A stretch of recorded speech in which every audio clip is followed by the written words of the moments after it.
Hey, welcome back to the podcast. I've got Jeff Mays, super coach, broker owner, 31 years in real estate, brother from another mother.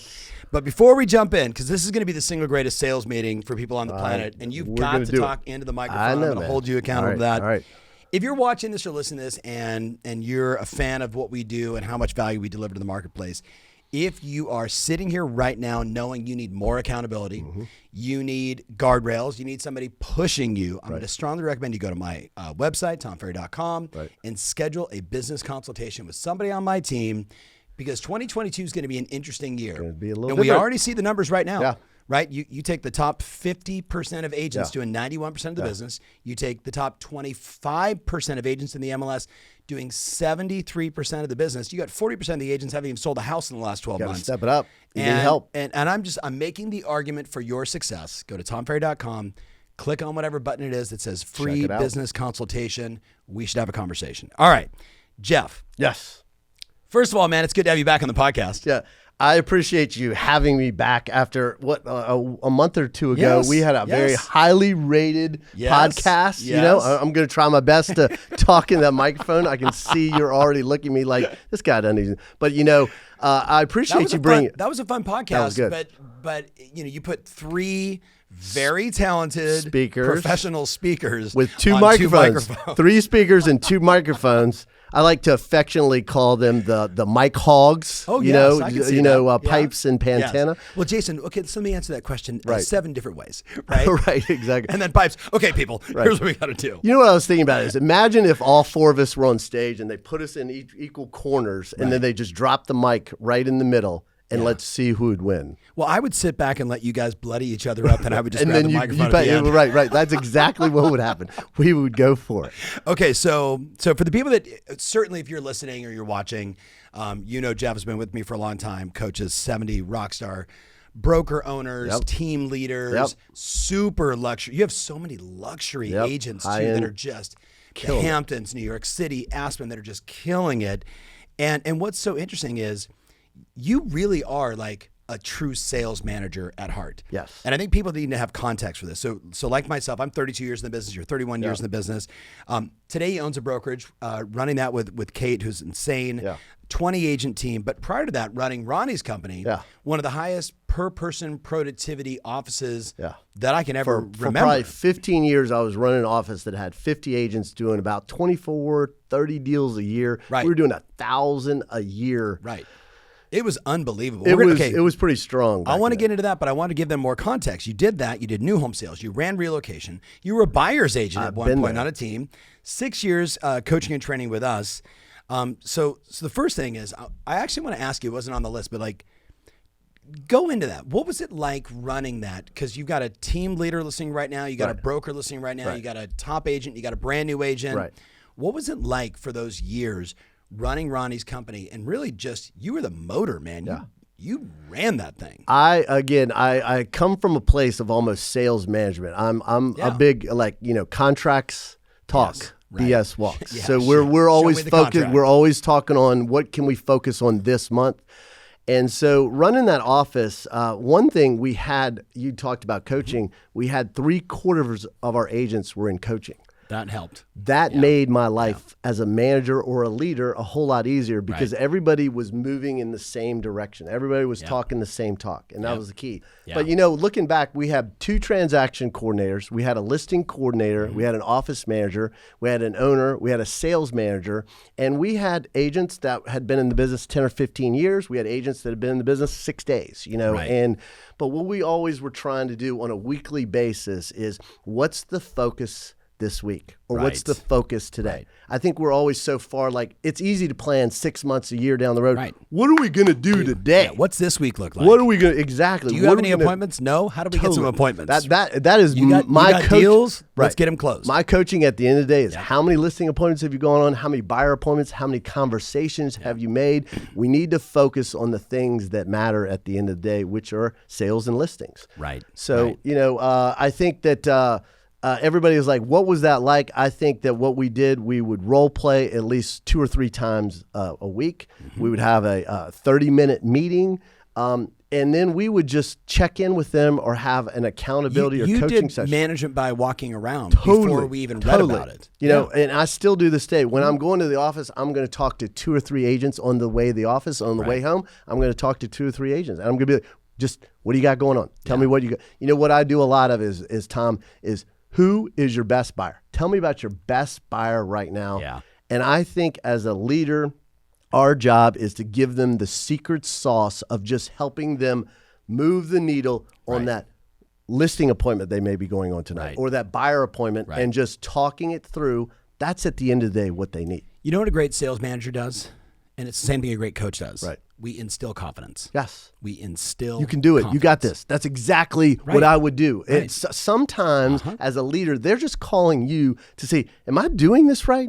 Right. Is this am I on the right path? Yeah. So half the time, like you said, it's high five. You got this. You got to try this. Yep. And then just, I'm always like, what are you going to do today? And then I'm going to put it on them to text me or let me know the results of what they're doing. Bingo. So you've got to have an action item, and then you got to hold them accountable. Bingo. So it's not me following up with those agents on what we talked about. Is like, just text me what happened on that appointment. Did you get the listing? What did they say? Right. I got to tell you, the best advice or training that I ever got, and we know Ronnie, my stepfather, and he would, the first day I was in real estate, he was like, here's a contract, and tomorrow I want you to explain this to me. So that was my first day of training. That is amazing training because you're like, hold on, watch this. And what is the average? Right. What does the average agent or what does the average leader do? They spend all their time. Well, let me go through the contract. No. You know how to do it. What I'm worried about is them doing it. So here's the contract. Then I had to read it, practice it, highlight things, and then the next day I had to go through it. Okay, I got to tell you a cute story real fast. Remember Joe DeRaffaele? Yeah. From Vegas, right? So Joe's first ever listing appointment. Right. He did not have a manager. Bob Hamrick, who's a legend. Bob, if you're listening, you're a legend in Vegas. Right. Joe goes, I go on my first listing appointment, and he says, I got an appointment. The guy says, we'll just bring the contract, just get him to sign the contract. He said, great. He goes, and you know, is Joe 5'2", 5'5", right? And he said, and I'm not razzing him because he's of his height, because he says the guy that answers the door is like 6'4", right? And he looks up at him and he's like, former military guy, and he's like, come on into my house. And Joe goes through the standard stuff, and he's like, okay, and here's the paperwork. You need to press hard, lots of copies. The guy goes, well, what's this and what's this? And he says, that's just fodder. Just fill it out. And he said, the guy reached across, grabbed me by the ear and said, boy, you're going to read me that contract or I ain't signing it. Right. He didn't know.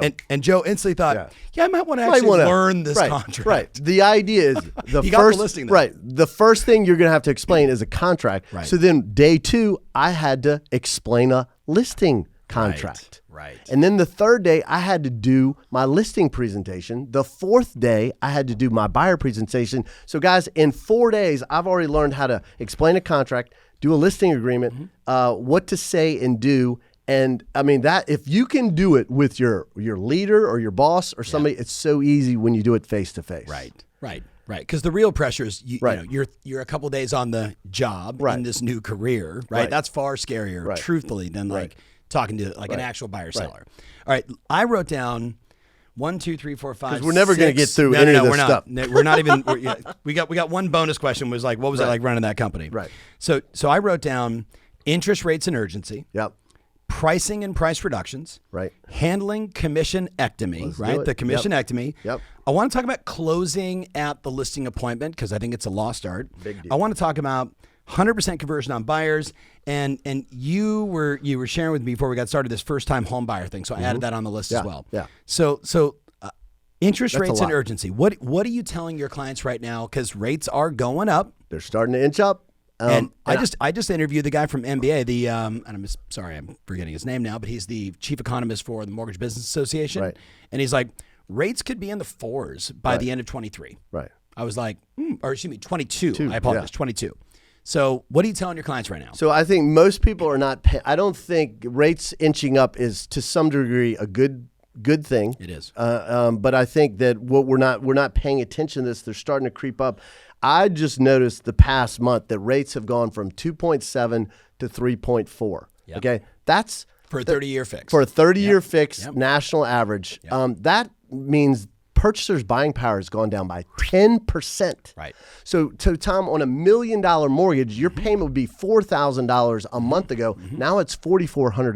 Right. Now, watch this. I don't think that's going to really push people away, or they're not going to. This buyer demand is not going anywhere. No. But if it starts to creep up even more, there's going to be a point where, like, whoa, wait a minute, we're going to back off. And what's going to happen is you're going to see those rates go up, and you're going to see headlines start to change. Right.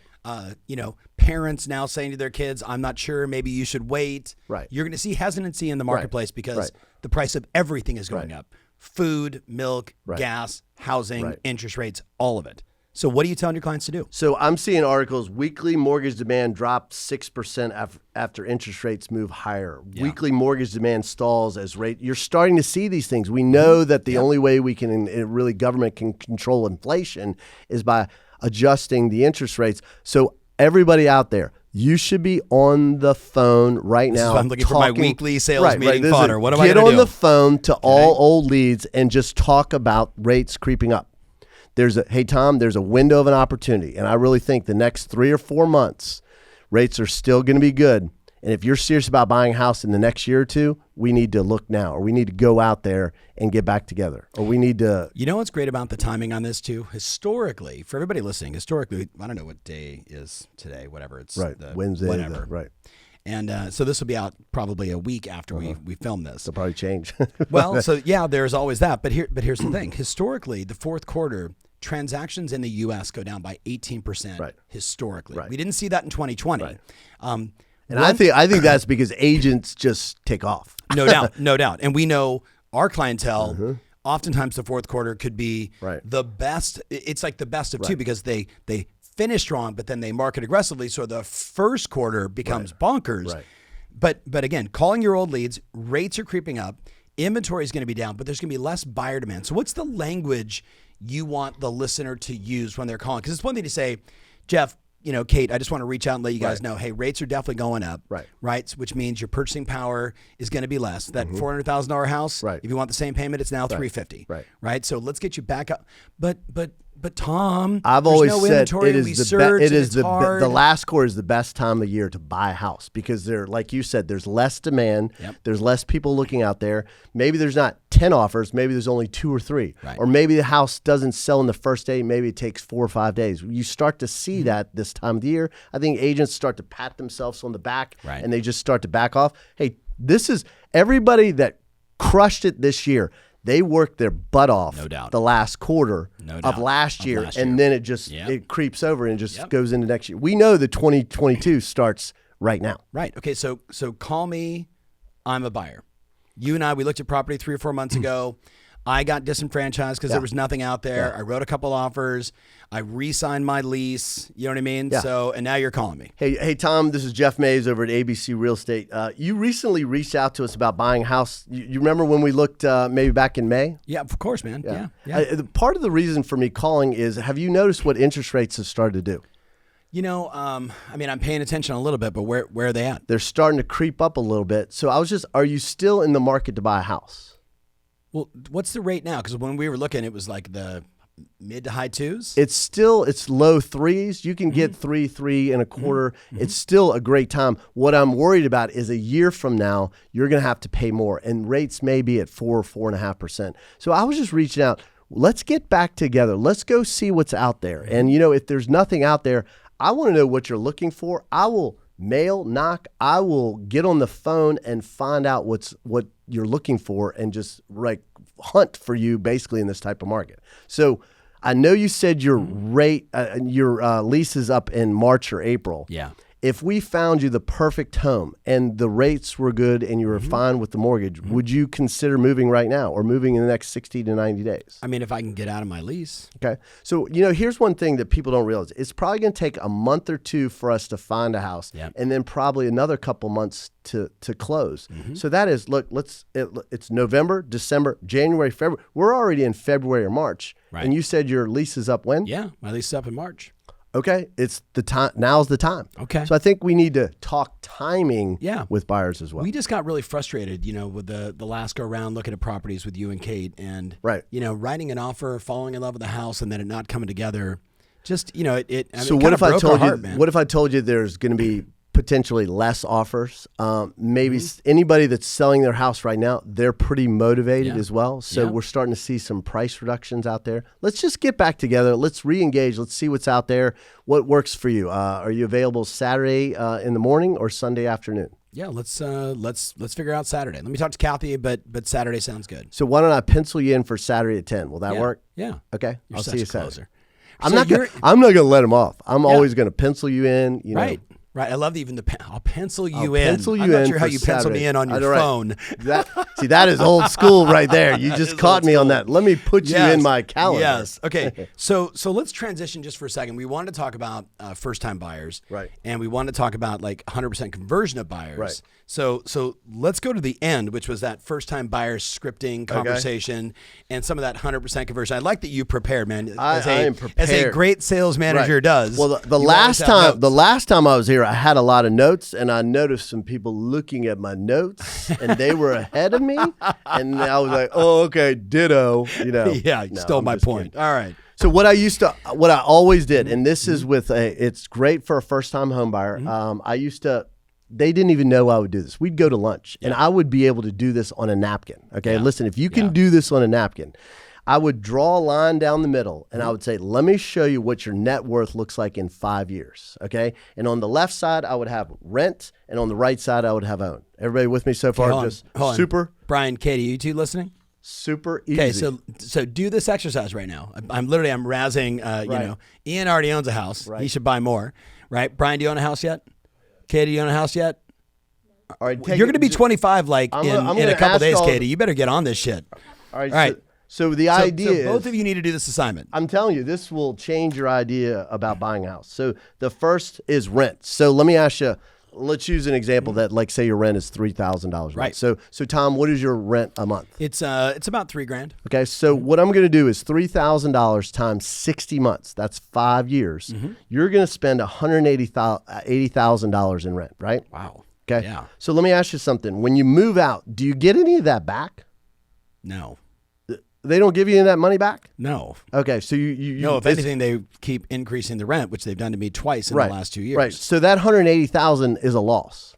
You're not getting anything back from that. Okay.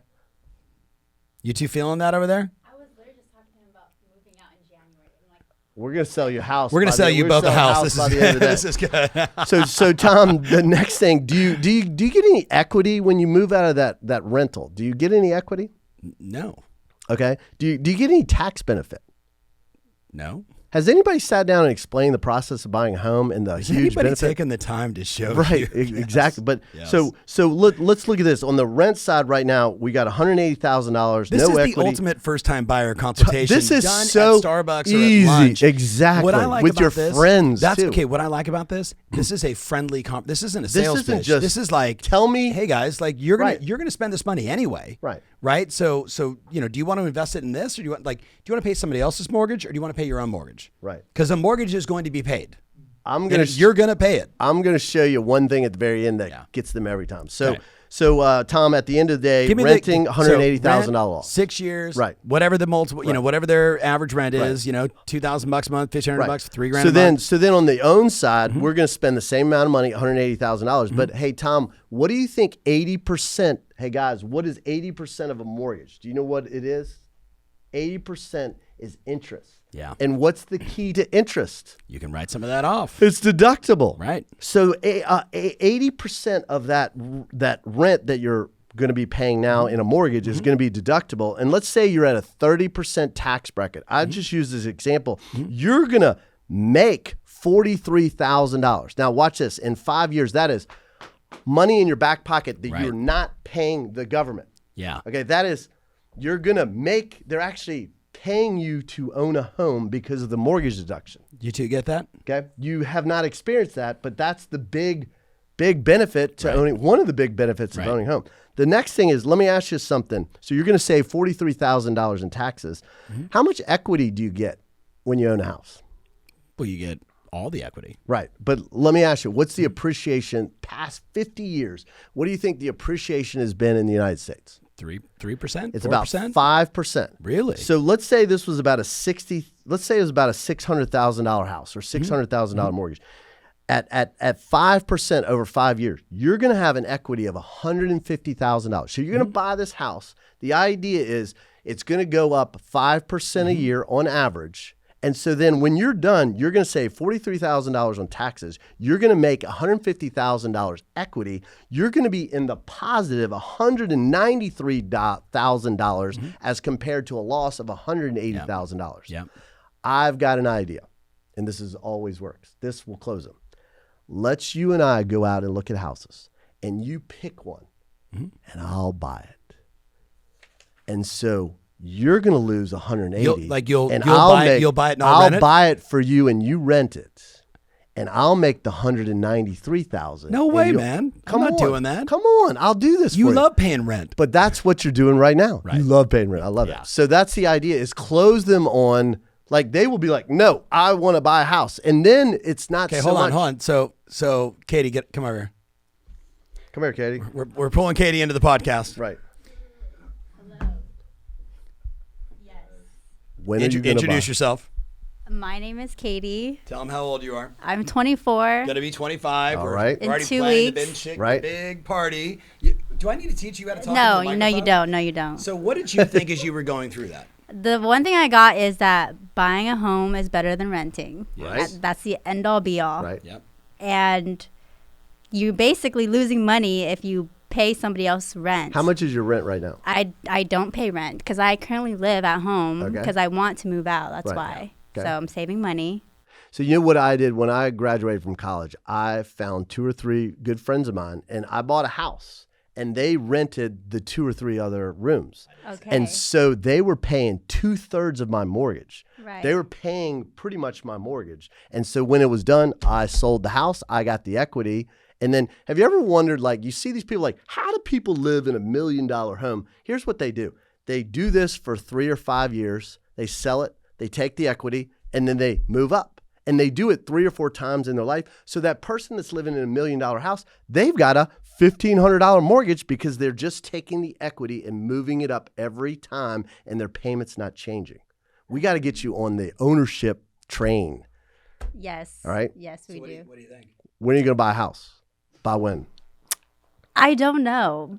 Hopefully You soon. live in Dallas? Yes, I do. So you can probably buy something with 3 to 5% down, which if you really think about, most of these rents now, they're wanting first, last month deposit. They're going to ask for almost 3% to rent a house. Wow. So why not own a house instead? I know. And the reality is, like Kath and I were out looking at real estate just this last weekend. We're looking at stuff that is $250, $350, $450, trying to figure out how many of those we can Right, buy because the right. rents are so great and there's still all this appreciation. Right. You should be buying one of those. All right. What's holding you back? Home ownership at 25. I bought my first place I at bought 19. my first one at 22. Dude, okay, so to Jeff's points, you ready? So big shout out to Jacob Sykes, my longest dear friend outside of Kurt Kessler, who I've known literally since I was 18. I buy my first house at 19. It was $155,000, 1 bedroom plus a loft, right? 2 bath, little shoebox, right? 155 grand. By the way, back then I had to put 30% down because I was 19 and basically had no credit. Right. They You with didn't me? believe you. You had to put a lot of money down. I put a ton of money down. Right. My payment was like $815 a month plus association plus taxes. Right. It's called like $1,000 a month. Yeah. I charged my buddy Jacob $950 a month in rent. Right. You paid $50. You was can what do I this. paid. It was You so can great. do this. Sorry, Jacob. He knew. He figured it out like 4 months and he's like, Right. dude, what's your payment? I'm like, Right. It's a lot, bro. That's none of your business. All right. Now you guys got me thinking. Well, that was the idea. That's the idea. See- We're always Put it in just my getting head now. right. All right.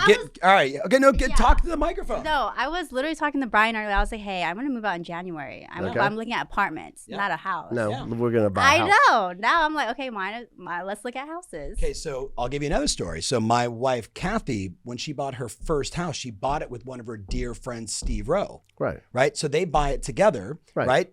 Between the two of them, Split it in half. he was an electrician, Right, she right. was a real estate agent. They both made decent money. Right. Yeah, we got to get into the show here. So I'm not saying you need to buy a house with Brian, Right. but like someone like Brian, who's like one of your posse, that you're like, look, let's just go buy a house together. And if you can really be smart, you go buy a duplex. Right. And then You guys live in one, You're living and then for you rent out free, the other, and you're living or for you know, free. you live in one unit, they live in one unit. You get a rent, you get a buddy that wants to stay in there and pay some rent also, and so does the other person. Yep. because now you're in a business, right? Because they're paying our mortgage. Right. Yes. Oh wow, y'all are just brilliant. Well, I don't know about brilliant. We've just been doing this for a while. But at 24, about to be 25, and like I think that's the typical scenario when you're talking to these first time buyers. They're like, So watch this.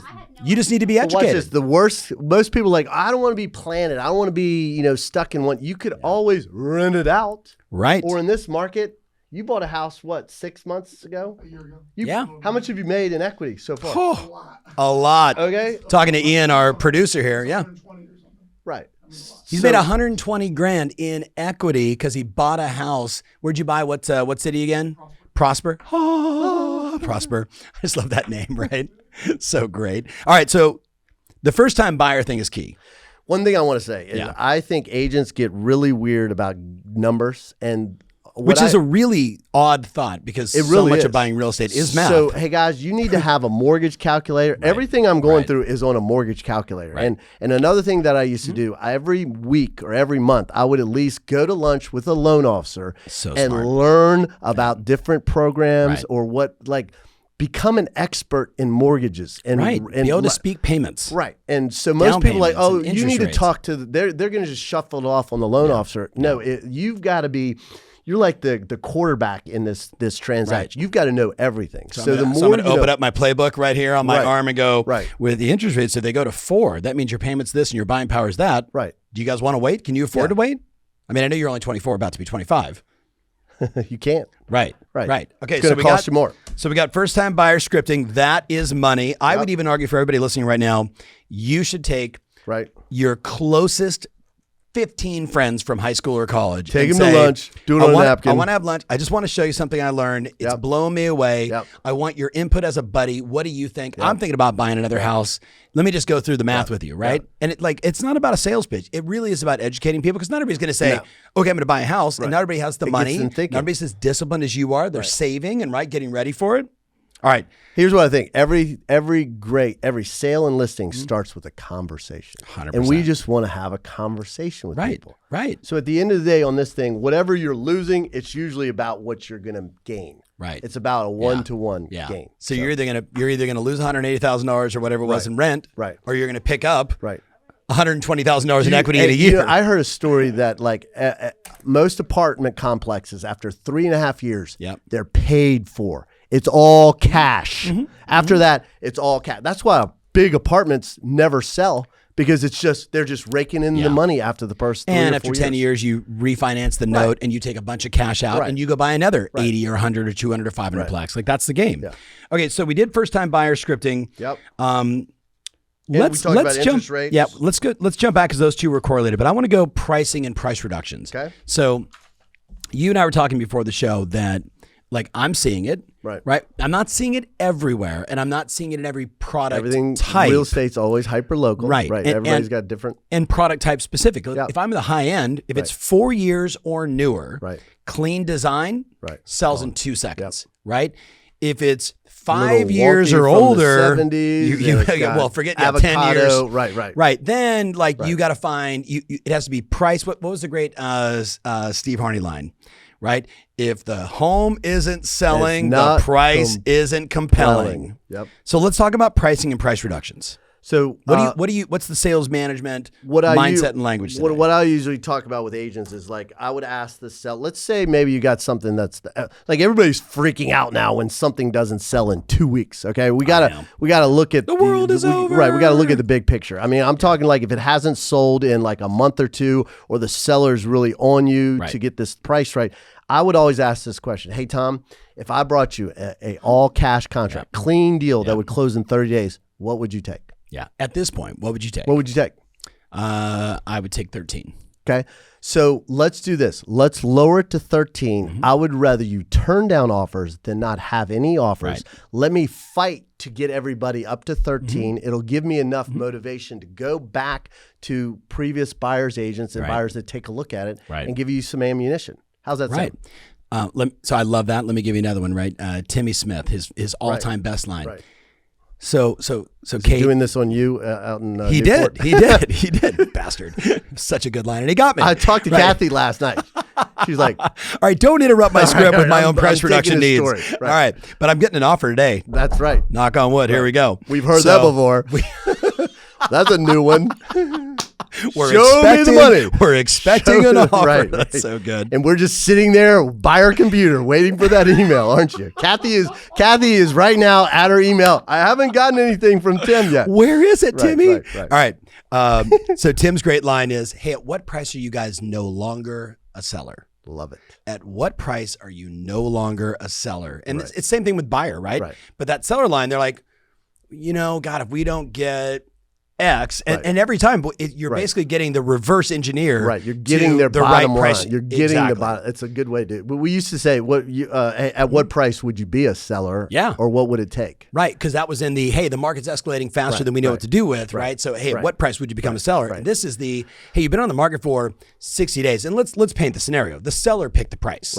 Right. You didn't say, hey, you know what we should do? Let's go with a needle in the haystack price. Right. The seller's like, look, at this price is what we want. We don't really want to sell, especially when you're talking to high-end people. No one in the high end actually wants to sell. And you're like, wait a minute, your company just went bankrupt. You're getting a divorce, but you don't have to sell. Okay, I got it. Like, that's just the mindset, right? So in this case, it's like, at what price are you no longer a seller? I love that. I'm going to give you a script, and then I want you to give another script around pricing. Okay. My all-time favorite was so Jeff and Kate, most agents, when they walk in, they basically say, here's the comps, here's what's going on. And then they look at you and say, where would you guys like to price your house? Which is kind of like a surgeon walking into you and saying, I just reviewed the x-rays, I found the tumor. Where would you guys like me to start the operation? Right? Like, it doesn't make a lot of sense to me, but I understand because most agents, they don't have but one approach when it comes to pricing. What was the stat that half of all listings, they're listed with somebody that's only listed once or twice? Right. So they're not getting... No. They're not getting an expert. They're not getting an expert to give them... But the great agents, they go in, and this is the script, ready? So Jeff, I actually have a 3-price strategy. Love it. And I want to empower you to make the right decision for you and Kate. So here's basically what we can do. Most agents will just say, in this market, nail in the haystack. Let's go for the highest possible price. Let's go for breaking all the records. And in this case, that price would be X for you guys. Smart agents are going to say to you, hey, we might find that buyer, but what if we don't? What if that property sits on the market and you guys told me you wanted to be in X, buy Y, but know that is an option for me, right? And sometimes we get lucky and we sell even higher. But most time we get offers less than that price because the other agents are looking at the same comps I'm looking at. Does that make sense? Like, we're all looking at the same math. The second option is we just go right in the middle and say price per square footage, or however you guys do it in your marketplace. Like, price per square foot puts you right at about this, and that'd be what we deem fair market value. So we can wiggle around that, right, a little bit higher, and we're going to be in the range, and we're probably going to get multiple offers. But my savviest of sellers, you know what they say to me? I want to get the highest possible price. What do I need to do? That's when we actually put it below fair market value. And I describe it, and this is maybe just a strange metaphor, but it's like taking blood and pouring it into the ocean and watching the sharks just start circling like crazy, and everybody's going into this frenzy. And then you and I sit back and we pause and we accept all the offers. And then I go through and do my due diligence, and I organize the offers based on criteria for you. And then I sit down with you after 4 or 5 days and I say, okay, Jeff, Kate, here's what I've got. In order of price and terms, what mattered most to you guys, here are the best offers. Here's what I see. Let's go through. Do we want to counter? Do we want to accept one? What would you like to do? Right? So you've really got 3 choices today. Go for the needle in the haystack, hope and pray. Sometimes we get lucky. And as I told you, the houses that are trading right now at the fastest and highest price, fastest timing and highest price, are 4 years or less new construction. Everything else is taking more time. Everything else is getting, and you guys finished this home how long ago? 7 years ago? 7 years ago, yeah. And it's a stunning property. But the numbers show 4 years or newer. Like, that's who's getting the premium prices. Strategy now to underprice to get what you want. So what we need to do is we need to say, let's go get the chum in the water, or let's price it right at fair market value. And then I will negotiate like crazy to get you the best possible price. But either way, listen, you're empowered. What would you guys like to do? I love that because it's giving the homeowner the choice. And they want choices. And I see most agents, what do? They come in owning that price. And then here's what happens, guys. okay, 14 million, and then you're just waiting to see if you got that listing. Instead of giving them a choice, you're tying it to timing and what they want. And people want a choice. Right. And I want to be clear, 14 million is crazy. How about at like 350? How about at 275? How about like the same exact strategy, right? People want to be empowered. And it's almost like the I thought illusion. You were talking about $14,000. Oh, you're 14. No, it's a illusion of choice. Right. Like I'm going to get the listing either way. I love what you said. If you want to get top dollar, this is the approach. We got to go this way. Right. And most people it's want the inverse. Top dollar. Right. Everybody wants top dollar. Everybody wants lots of options. And maybe the chum of the water is a weird metaphor for you, and you'll have a better example of it. But the point is like by actually going below fair market value. At first, all the agents go, okay, I know what he's doing. Right. I know what she's doing. This is going to be crazy. Right. We got to get our offers in highest and best. Right. You're setting up the strategy for a multiple bidding war. And if you don't, the home wasn't compelling. Yeah. That's it. So, all right. So what else you got? How do we? There's a thought that came through my mind is that when buyers have the choice to go up, they will. But when they're forced to pay more, they won't. And so I'm sure some of you are like, what are y'all talking about price reductions? I truly think we're going to see more price reductions in the next 6 months than we've seen in the past 2 years. I agree. And why? Because we've been listing things at whatever. We're looking, let's just add 10% to what the last one sold. Guys, it can't always go like that. I want to make a statement too, and I'm not gonna bust this person's chops, but one of my friends who's a client, I'm like, tell me about that last appointment she was on. She was like, she goes, the seller was like, what do you think? She's like, I don't even know. The market's so crazy. That's not a good script. That's not good. That's not a good script. I don't know. The market's just crazy. What do you want? I don't know. I mean, what's it going to sell for? I don't know. My listing presentation is out. What do you want? And you're just going, will that work or not? Sure, I'll take it. Right. And I know, and of course, we ended up role playing for almost 20 minutes. Right. I was driving in the car. I was just checking, hey, how's it going? You was going to see the event, blah, blah, blah. Tell me about your week. I went to the system appointment. She's telling me the scenario, and I'm like, don't ever. I'm like driving in my car. My knuckles are getting white. I'm like, don't ever. I'm going to punch your coach in the face. Don't ever. Oh no, it was just in the moment. I'm like, nope, it doesn't matter if it was in the moment. Right. I don't care if it's a $300,000 house or a $30 million deal. You're the expert. Experts know what to say. Right. And they're coming amateurs guess. And they're experts coming know. In with a choice around timing and what they want. And 100%. Let it be there. Next time you see Josh Rubin, ask him. I think it was David Rosen. I think it was David Rosen who's now left his team and become a wildly successful broker on his own, which is a great attestament to Josh. Right. David actually listened to my 3 pricing strip and and went with Josh on an appointment and did it on the sellers. And Josh was like, where did that come from? Where is this? He's like, you might want to listen to your coach's YouTube videos. Right. Give me a break. So I used to say things like, hey, Tom, the market has spoken. Okay. Blame it on the market. The market has spoken. Yep. What we've realized, if we're getting showings and no offers, then we could be 2 to 5% off. If we're getting no showings and no offers, we could be more than 5% off. But fortunately, we're getting showings and no offers. So let me ask you, do you want to lower it 2% or 5%? Easy. It's just giving them a choice. Yeah. And you're tying it to the activity. Right. Showings, when you're getting no offers, agents are looking at that like, oh, that's a nice house, but too much. We'll just wait. Right. So I'll give you another example of this. Like I love role playing. Right. I do. So how about ring. Hey Jeff, Kate, it's time for our weekly update on the market. What's going on, Tom? So I'm looking back over the last 30 days since we put the home on the market, and I want to go through some numbers. We've had 11,000 impressions across all the social channels. Right. We did our mega open house launch. Yeah. Right. We had 63 brokers through. We had that one initial offer that you guys didn't like, right? That's pretty typical. First couple days in, right? We probably should have taken it, but that's okay. It's okay. I still got your back, and we're still working really hard. And what I wanted you to know is this: I was reflecting on the last 30 days and all the marketing, all the efforts, all the views, all the impressions, all the showings, all the conversations I'm having with buyers, and more importantly with agents. And here's what I got: the market has spoken, right? The market, the agents, and most importantly, the buyers. Jeff, you listening? Yep. They've all rejected our price. Really? The market, the agents, and most importantly, the buyers. They've rejected our price. So what do we want to do? What do you think we could do? What's the first approach? So remember that the last offer we got, or the only offer we got? Yeah. Right? So clearly that buyer at that price, even though we didn't like the number, that's kind of the market. Okay. Now, here's the question. As we go into the fourth quarter deeper and deeper, and there's less buyers coming on the market, we've got to make a strategic decision today.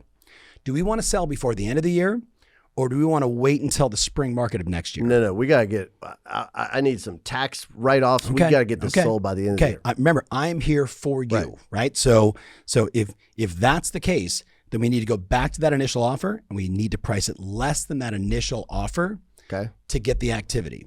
Now, if you're willing to do that, I would be willing to call every one of the agents before we reduce the price and put it into the MLS and let them know, is their buyer still active?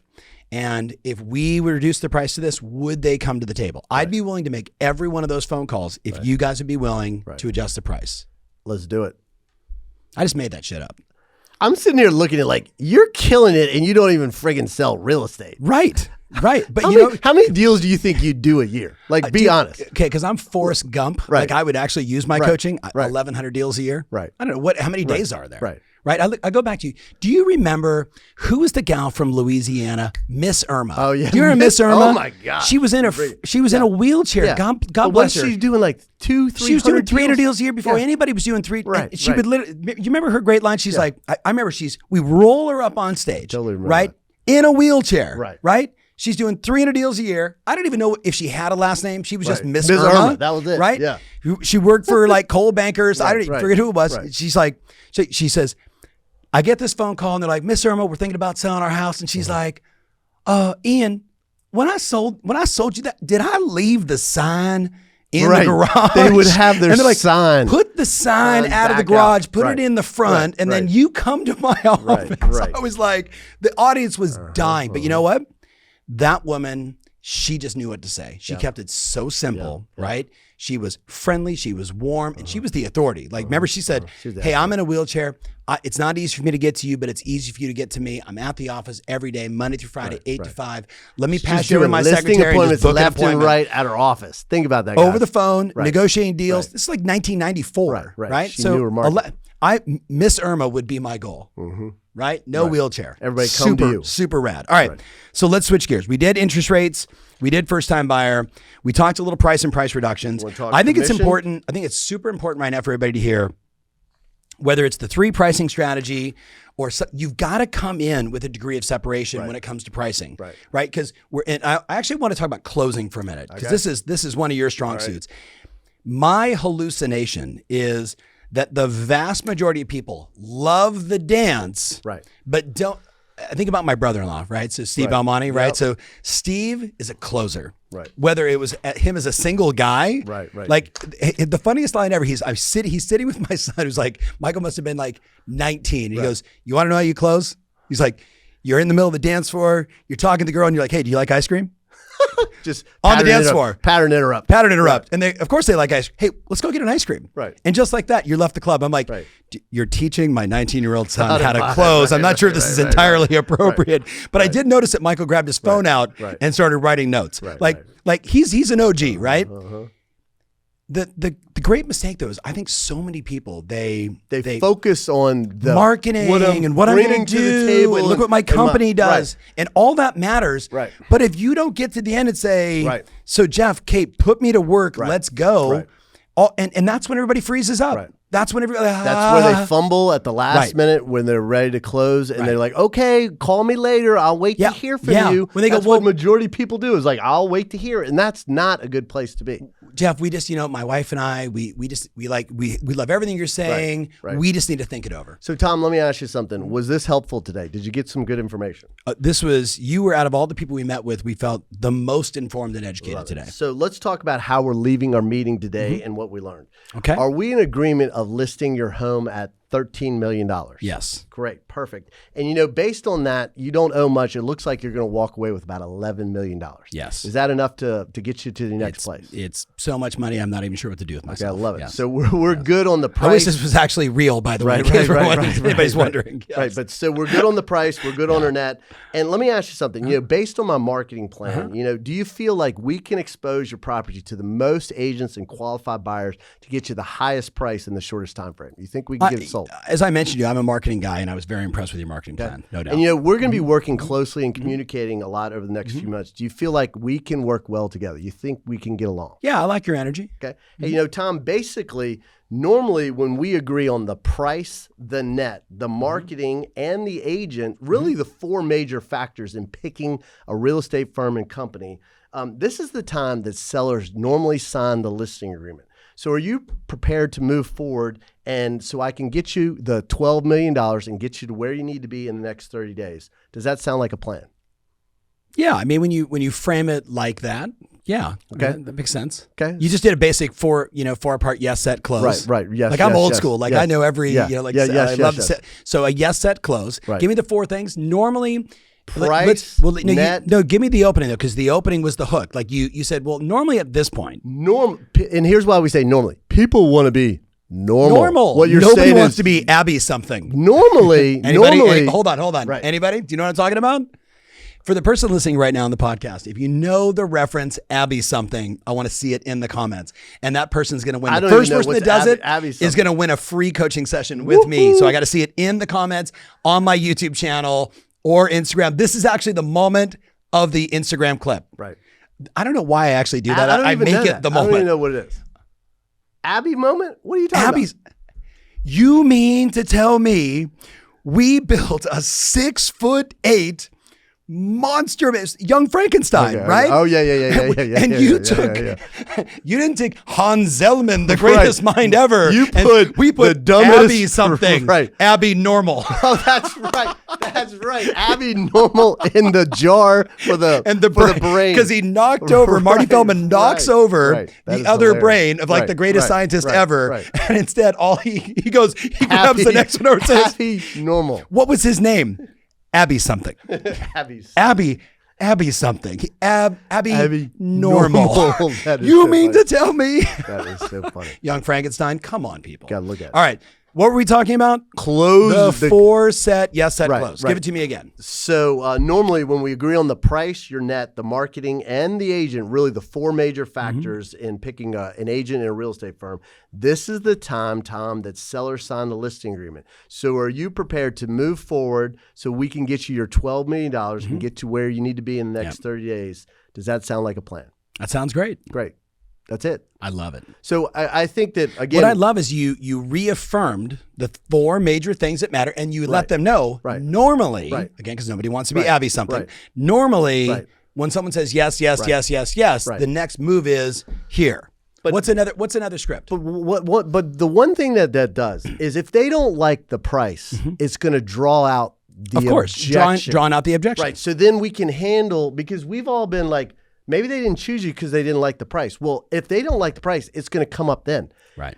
When I ask you about the net, what's involved in the net? The commission? Right. Maybe this is going to be let's go a different direction. So, Jeff, everything we want to talk commissionectomy anyway. Right. So Jeff, everything you're saying sounds great. Right. As I mentioned, I'm a marketing guy. Sure. So we do a lot of RFPs and proposals and oftentimes, in my business, it really comes down to, for my boss, for myself, like the bottom line. Right. So you have here 5.5% commission. Right. And, we've met with a couple agents, not at your level. Yeah. But our house is spectacular. Right. I think our house is just going to sell. My wife's done an amazing job as a designer. I mean, you mentioned how much you loved how much she had done to the house, right? And we think most buyers are going to feel the same. Okay. So for us, like, why would we pay more than 4%? And so you just mentioned you really want to list with me too, right? I did. And then I stand out. Yes. Okay. The average listing agent, their list price to sales price is 98%. Yeah. My list price to sales price is 104%. So Tom, you're going to pay a little bit more, but I'm going to make you so much more. So 98 to how much? 104. 6%. I'm going to get you 6% more.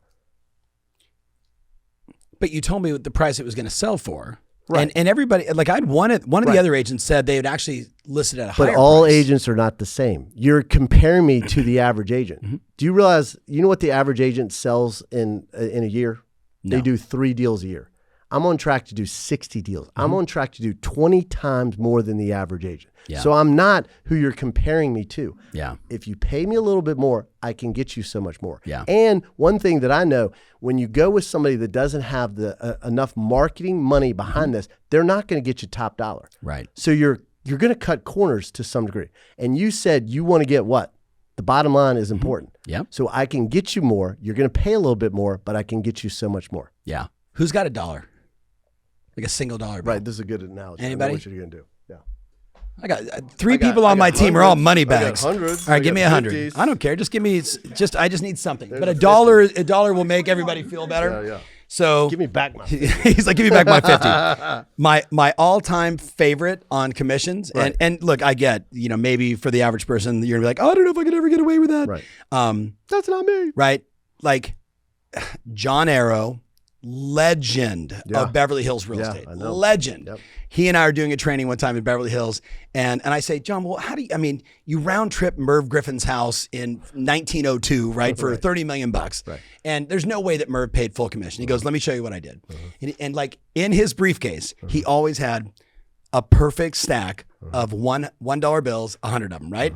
And he goes, he takes them out and he says, Merv, let's talk about it, right? And he opens up the dollars and he starts spreading them around like this, right? And he says, Merv, you get these 94. These 3, these go to the buyer agent, right? These 3 come to me. My broker takes the first one off the top, leaving me with 2. I spend, for a property like yours, at least one of these just to get the word out, leaving me with this. I live in the state of California. Taxes. Right? And he literally says, Merv, you get 94. I get this. Are you comfortable? Like I'm okay doing this deal. What a great for analogy. this. I'm going to start doing that. That works. I mean, we're talking about a super luxury broker. Right. And right? that's how he legend, did John it. Arrow. Like John is like a pal. He's a mentor, right? He's just, but when he did that, I mean, my jaw dropped. And then I watched all these. Keep it simple. I watched all these young, I could never do that. I could Keep never. it simple. No, listen, money and keeping it real. Now, obviously, you can manipulate it, you can change it, you can reorganize because maybe the broker isn't on a 30% split, but he was at the time, right? Or he got 70, the broker got 30. Right. You can change the numbers, but if you do something visual, I think it makes it more real for people. Yep. You with me? Yep. And can you imagine if you said, oh, by the way, and then I then have take children, this, and and I then got it goes this, this. and Right, my right. Rolls Royce, which he Right, drove, right. and now you can never And use here's this your- dollar here's your again. dollar back. Thanks a And lot. thank you very much. Let's find some tape. Right. All right. Great analogy. So you got another one? How else do we handle the commission objection? Because I think you gave me a lot to think about there, but I'm concerned. When an agent in the moment is talking, watch this. Hold on, man. When an agent is talking too much, Right. they're not influencing. I got a win-win. Here's a Give it to win-win. me. We're only talking 0.5%, correct? Yeah. Let's just raise the price 0.5%.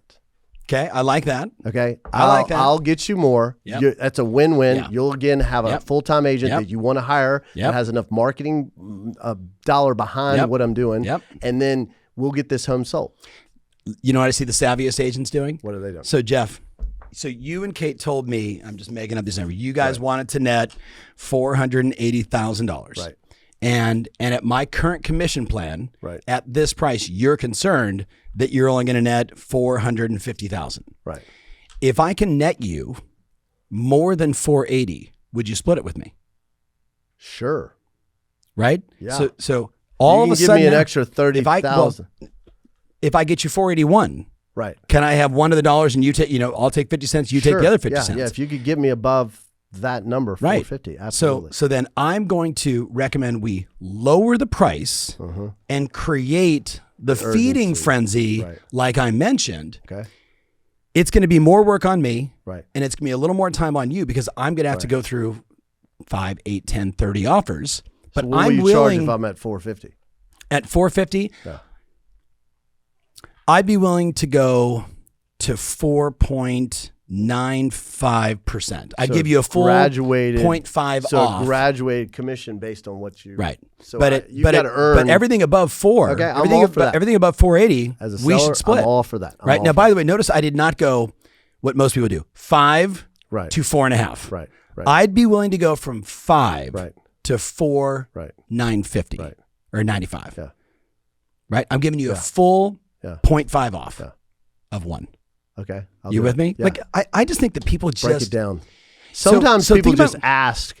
They're just throwing that. They're just throwing that question out there to see if you'll how you'll handle it. Some people it's cultural. Right. It's cultural. Right. Their culture is they negotiate on everything. Right.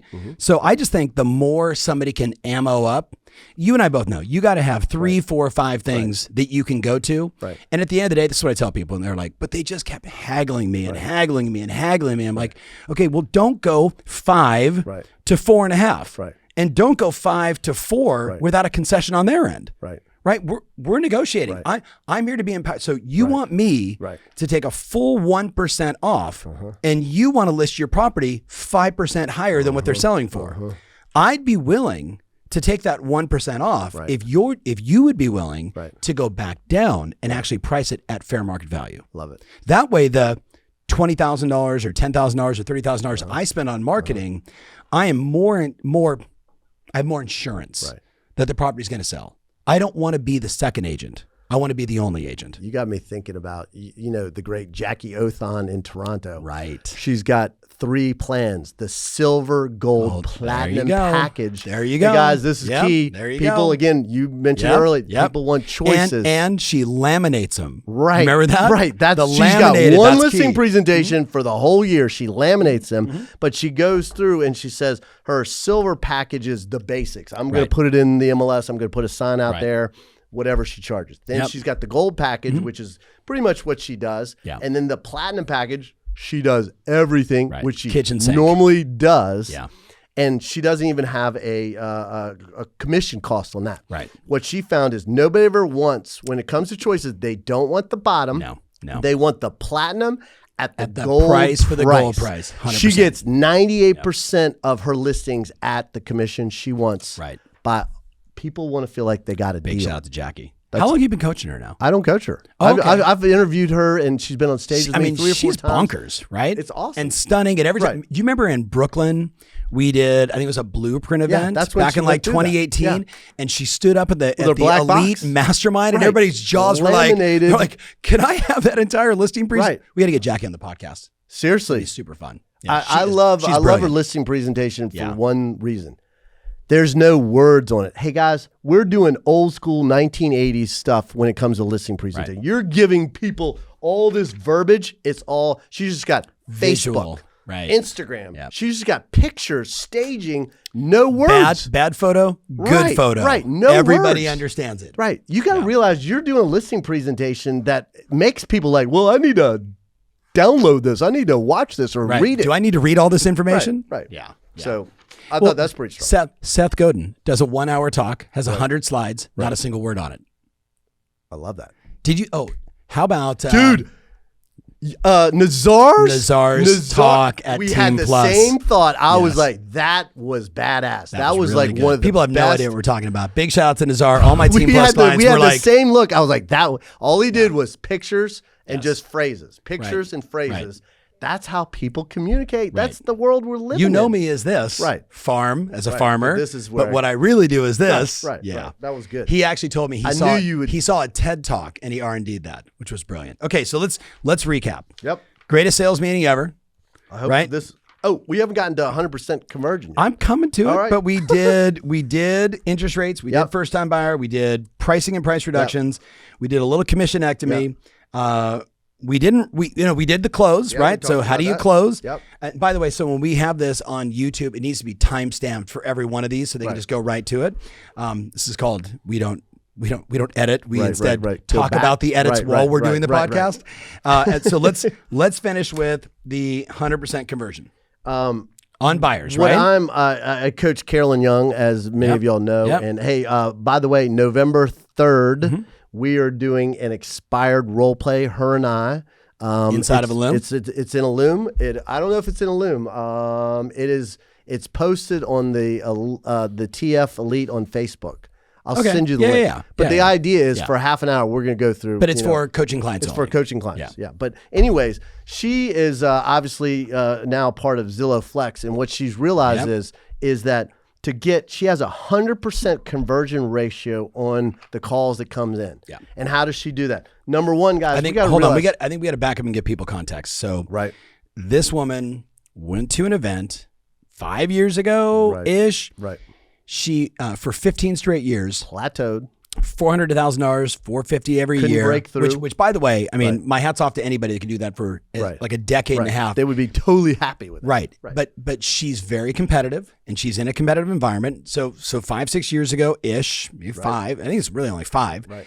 She goes to a sales edge, and she's watching on stage Tom Toole. Right. And she's like, wait a minute, because listen to what she said to herself. When I interviewed her, I said, why were you there? Right. Why was a buy referral only agent sitting at a Tom Ferry, learn what to say to buyers and sellers and handle objections, role playing? And she said, I went there because it was the only event that was close to me. So it was convenient. She said, and I knew about your reputation. Right. She said, so I went there and said, I'm going to find one thing that can help me double my business at zero cost. Right. How smart is that, by the way? Right. No cost. I'm going to this 3-day event. But this one idea. I'm going with only this focus, lasering in. Is this the thing? Is this the thing? And she said, you know, with that big bubbly personality version, right? She's like, and I watched Tom Toole. He's calling expireds. And he said, anybody can learn what to say. Right. But no one will really just go out and make the phone calls unless they know what to say. Something along those lines. She goes, I know what to say. I've got empathy. I care for people, and I know how to sell houses. You got her as a client. She's 10x her income. She went from 400 to 1.8 to 2.1 to 3.2. She's on track to make 4 this year. So she's gone from 10xing your income in 4 years. Your top line revenue, right? Tom, GCI. I'll never forget. So I wanted people to have context before, because when you hear, oh, and by the way, she got the Zillow Flex account, and she's converting at 100%. 10 years of working with Zillow, also. Right. So I just wanted to give people context because otherwise they're like, well, she must have just been a genius. No, Carolyn, she is a genius. Carolyn is the kind of person that says, I can learn anything. And then I have the confidence and I can go apply it. That to me is her secret sauce. Tom, I can remember 4 years ago, our first coaching call, I just challenged her. I said, all right, we want to focus on expireds. I want you to talk to 25 expireds this week. Don't worry about what you say. Just start there. She comes back and she's like, she's an overachiever. She's like, I talked to 30. And then we broke down the conversation every week. What did they say? What were their questions? What did you say? What were their objections? What was back and forth? So we did that. And then her business skyrocketed from expired. She added that income stream. She knew that there was only 3 problems that they had. Right. Like, we're going to list with the same agent. Right. Like all you agents are the same. Everybody's bugging me. It's like the same. She's like, once she knew what to say, and she killed it. Okay. So now she's got a team. Now we're up to speed. She's got a team, and they've got 100% conversion ratio. And this doesn't matter whether it's Zillow or an online lead or whatever. It's just converting leads to an appointment. Right. So one thing that she realizes is we're overqualifying these buyers too much. We're like, here's what's funny, Tom, is like, the first question that most agents ask is, I'm bugging you right now because my phone just blew up, and it's Christy Reese, right? So Christy is the #1 agent in the state of Colorado, #1 on the Real Trends list, right? She controls the East, and Treasure Davis controls the West, right? 2 of our clients, they're number one in their respective, and I don't know who's not. I think Christy might be #1 in the entire state, right? But I can't say that on a podcast. All right, cool. Sorry. What were we doing? So we're overqualifying. Did I just actually look at my phone in the middle of a podcast? Right. Abby something. Right, exactly. Where did it go? So what has happened? What is the average agent? Inbound lead comes in. What is the average agent? Well, the average agent does this. Are you working with an agent? Are you working with an agent? Have you been properly qualified by a lender? Like, okay, we got some kind of bullshit meter that we can test when people lie. Okay, so don't overqualify them. It's like, wait a minute. So it's almost like I'm walking to the Tesla dealership and somebody walks up and says, are you currently looking at other cars? Have you been qualified to buy this Tesla? Yes. Dude, I just walked in the dealership. I just want to look at the car. They don't even know. Look, we got to recognize they don't even know you. They're not going to give you this information. So what is hey, Tom, you called. It's the end of the LP Mama script. Exactly. Hey, Tom, it really is. Yeah. Hey, Tom, you called about 123 Banana Street. Right. I can show you this house today at 4 o'clock, or is noon better? What works for you? Let's look at it at 4. Why would I want to set an appointment within like 12 hours? But okay, let's go beyond. This is not just, Carolyn said this when she spoke at team. She said, hey, this isn't just a Zillow lead. This is a Zillow lead, a Google lead, a referral, a sign call. Hey, I just saw you on this site. I'm calling you. We want to look at 1234 Banana Street.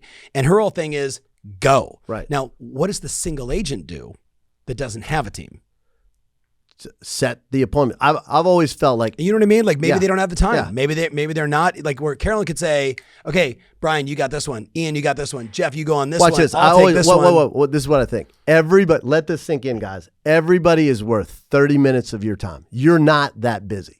I love that. Okay, guys. I just want to. She's going on 12 appointments a week. Okay, we've got time. So let's quit over qualifying these people. Yep. They're going to be more normal when we're face to face. Realize I don't have small little horns. Yeah. And know what I'm talking about. Being a friend, being a pal, listening being an educator. Where'd you grow up? Where do you work? Those kind of things. Yep. But so don't over qualify them.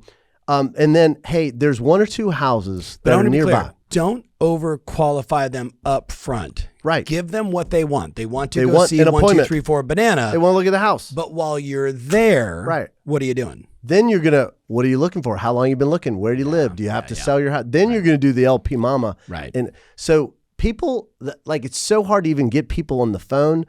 If you're still doing all these questions, you're ruling people out. Right.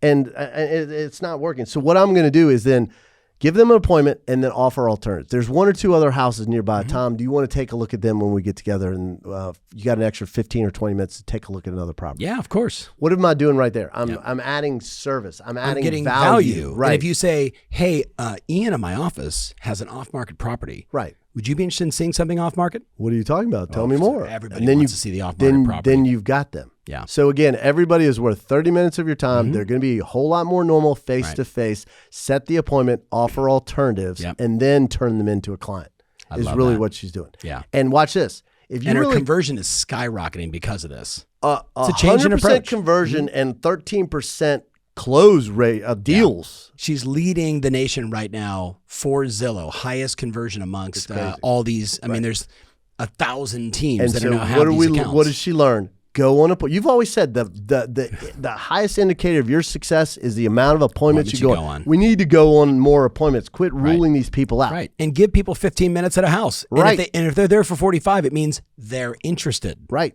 That's it. So turn them into a client at the end of the day is what I'm seeing. That's how you get that kind of 100% conversion ratio. Love it. All right, man. This has been a very effective sales meeting. What should I do coming off this podcast? Get on the phone, talk to any leads that have come in this year, and let them know about interest rate. Create some urgency. Hey guys, also we're close to Thanksgiving. We got 30 days to Thanksgiving, and you know what happens after Thanksgiving? The amount of business drops off. We got 30 days to push hard, to really push starting next year right now. Hey and, if you're Canadian, your Thanksgiving's already over, so just get to work. Just saying. You know, Tom, I think that real estate is super easy. The hard thing to do is just the consistent things over and over again. Guys, we got to have more fun. We got to be more real. Be yourself. Yeah. You know, we're not selling insurance. I mean, what kind of podcast would this be if we're talking about insurance? Right. Real estate is fun. Right. Make it fun, guys. Looking at houses is fun. Right. Marketing is fun. Negotiations is fun when you know what to say. Right. When you by the way, we're interviewing Chris Voss coming up, right? Oh, nice. I just saw that. Yeah. So we're gonna have I might have to have you come in and be a part of that. I need to think of I'm gonna bring Carolyn in. Yeah, that'd be awesome too. I want to get a couple other perspectives. Imagine we'll do like a 90-minute role play again with Chris Voss. So be on the lookout for that one. The last one I did with him has like 200,000 views. It was bonkers, right? Bonkers because Chris is just master, right? So if you don't know who Chris Voss is, you should be following Chris Voss. Google it. All right, so I should make my phone calls. I should call every old lead. Right. I should probably tell the sellers that, hey, we know when interest rates go up, values go down. I don't think they're going to all change in 1 minute, but it's time to have that discussion and load the pipeline for next year. Right. And I would also be thinking about the yes, set, close at the end of your listing presentation. Right. Yep. If you're doing too much of the, okay, I'll call you guys in a couple of days after you take the time to think about it. right? It's like a 70% chance you're not going to get that listing if you walk out of there. Carolyn says she feels like she's got a spike in her leg and she will not get up until she has at least 5 no's. Yeah. What do you do when you hear a no? Okay, call me right, later. I'll call you Sounds later. good. Don't give up. Hey, do you Be like ice persistent. cream? You know? Do you like ice cream? Right, exactly. Let me Let's go for an ice cream, right? Yeah. That's all right. So this has been super fun. I can't wait to see the comments. I mean, it's no doubt, buddy, 31 years of being in this business, doing all the things you've done. You know how much I appreciate you. We're wise now, man. We're wise. Well, you got gray hair. Yeah, I know. I'm starting. I looked at a photo of me yesterday that somebody took. Man, I got like tons of gray hair. Yeah. I want to be Steve Martin. That's like actually, you want to get a pair of cat handcuffs, and I got to get them quick. What are we doing with all these old lines right now? He showed, it was a picture of him like 30 years ago, and he looked exactly like he does right now. Yeah, that's my goal. He was like, I'm going to actually dye my hair. He looked 70 at 40. So, Yes. All right. This has been fun. This is what happens when the two of you, the two of you, as in me and you. I'm not sure if that's the two of you. Right. Remember when Steve Martin was like, and I would personally like to thank each and every one of you here today. Thank you. So we want to thank you for everybody being here today. Yeah, appreciate you guys. Give us some comments, and it's going to be fun to see. Well, of course, I gave away the punchline on Abby something. But one of you is going to get a free coaching session. That'll be fun. All right. Thank you guys so much. And Katie's buying a house, and so is Brian. There we go. All right. See you guys soon. Bye.